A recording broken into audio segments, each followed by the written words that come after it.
10 अक्टूबर 2025 को तालिबान के विदेश मंत्री अमीर खान मुत्ताकी ने भारतीय विदेश मंत्री एस जयशंकर से ऐतिहासिक मुलाकात की, जो तालिबान शासन के लिए किसी भी मंत्री की भारत में पहली आधिकारिक यात्रा थी। इस मुलाकात ने भारत और अफगानिस्तान के बीच रिश्तों के एक नए युग की शुरुआत कर दी। प्रेस कॉन्फ्रेंस में मुत्ताकी ने स्पष्ट संदेश दिया कि अफगानिस्तान अब पाकिस्तान या चीन का मोहताज नहीं रहेगा और न ही अमेरिका के अधीन।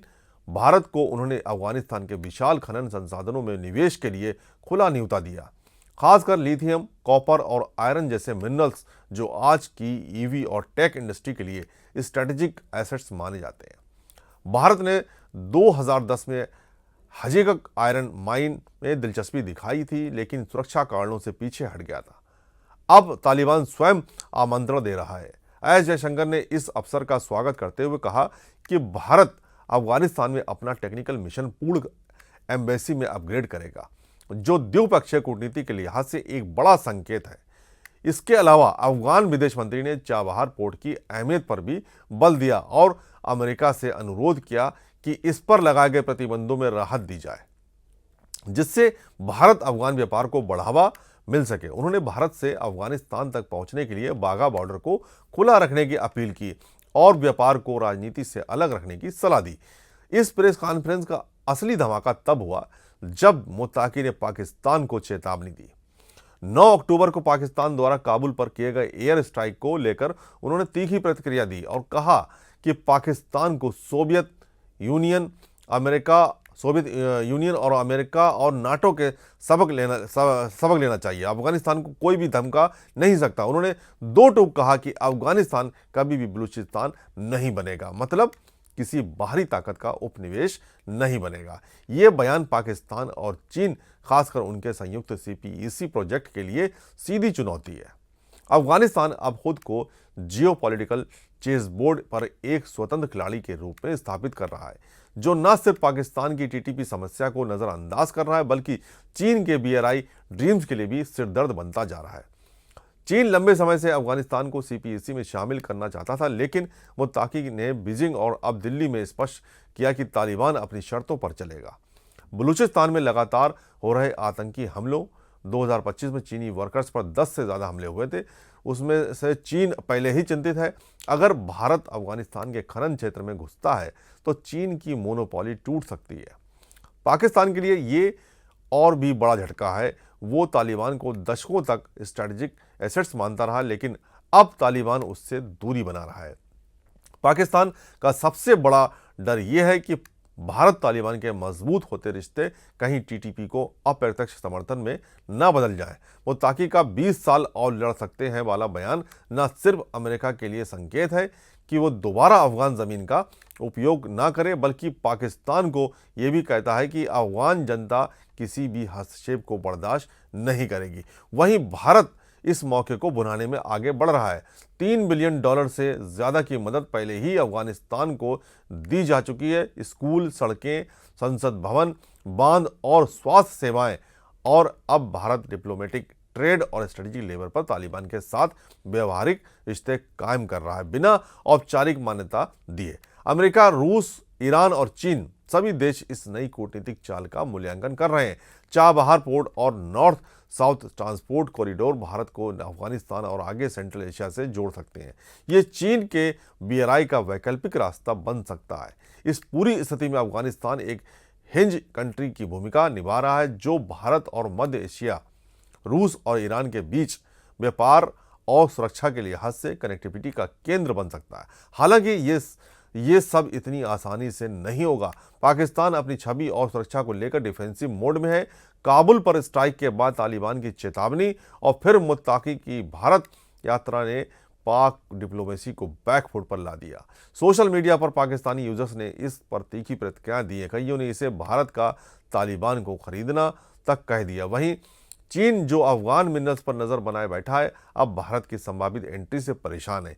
ये भारत के लिए एक विंडो ऑफ अपॉर्चुनिटी है, न सिर्फ आर्थिक लाभ के लिए, बल्कि पाकिस्तान और चीन की बढ़ती नज़दीकी को संतुलित करने के लिए भी। मुत्ताकी की प्रेस कॉन्फ्रेंस ने यह भी दिखाया कि तालिबान अब केवल धार्मिक उग्रवाद से जुड़ा नहीं है, वो अब कूटनीतिक व्यापार और भू राजनीति की भाषा भी बोल रहा है। ये बदलाव भारत के लिए फायदेमंद हो सकता है, बशर्ते ये रिश्ते सतर्क और स्मार्ट तरीके से बढ़ाए जाएं। भारत को अभी तालिबान को औपचारिक मान्यता नहीं देनी चाहिए, लेकिन ट्रैक टू डिप्लोमेसी और कंस्ट्रक्टिव एंगेजमेंट से उसे धीरे धीरे अपनी रणनीति को आकार देना चाहिए। सबसे बड़ा सवाल ये अब यही है कि क्या अफगानिस्तान वास्तव में स्वतंत्र नीति बना पाएगा, या फिर ये बढ़ती कनेक्टिविटी और निवेश की होड़ किसी नए क्षेत्रीय संघर्ष की भूमिका बना रही है। मुत्ताकी की भारत यात्रा और पाकिस्तान पर दिया गया तीखा बयान इस बात का संकेत है कि भविष्य के अफगानिस्तान को लेकर क्षेत्रीय शक्तियों के बीच संघर्ष और सहयोग दोनों एक साथ चलेंगे। अफगानिस्तान फिर एक बार एशिया का ग्रेवयार्ड ऑफ एम्पायर्स नहीं, बल्कि क्रॉस रोड ऑफ कॉन्ट्रेडर्स बनता जा रहा है, जहां हर पावर की चालें एक नई दुनिया की दिशा तय करेंगी। जय हिंद।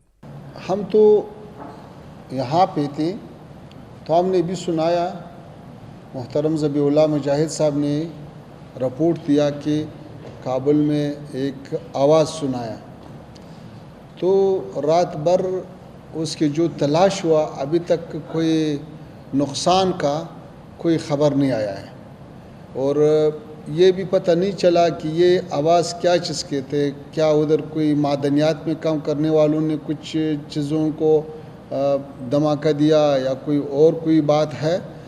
अलबत्ता सरहदी इलाकों में जो हमारे दूर दराज इलाके हैं वहाँ पे कुछ अटैक हुआ है, हम उसकी मज़म्मत करता है, और हम पाकिस्तान हुकूमत का ये काम एक बड़ा गलती समझता है, और इससे मसाइल हल नहीं हो सकता है। अफ़गानिस्तान का तारीख़ गवाह है कि ऐसा मसाइल ज़ोर से हल नहीं किया सकता है। तफाहुम और मुज़ाकरात का दरवाज़ा हमने खुला है, तफाहुम होना चाहिए, और जो मुश्किलात जिस ममालिक के अंदर है वो अपना मुश्किलात ख़ुद हल करे। जब अल्लाह ताला ने 40 साल के बाद अफ़गानिस्तान को अमन दिया, अफ़गानिस्तान को तरक्की नसीब किया, इस पर कमनीति नहीं होना चाहिए। अफ़गानिस्तान भी इस खित्ते के एक आज़ाद मुल्क है, जब उधर अमन आया है तो फिर लोगों को क्यों तकलीफ़ है। ये अफ़गानिस्तान का लोग भी हक़दार है, इंसान है, मुसलमान है, बशर है, ताकि इसी 4 सालों में जो सहूलियात आया है, जो अमन अमान आया है, जो तरक्की आया है, जो इक़्तिसाद और दूसरे शोबों में बेहतरी आया है, उसको और भी फ़रोग़ देना चाहिए। अफ़गानिस्तान में अमन और तरक्की ये सारे खित्ते के खैर में है। अफ़गानिस्तान आपको पता है कि इस खित्ते में वो इत्तिसाल और ट्रांजिट और इक़्तिसाद का एक मरकज़ बन सकता है।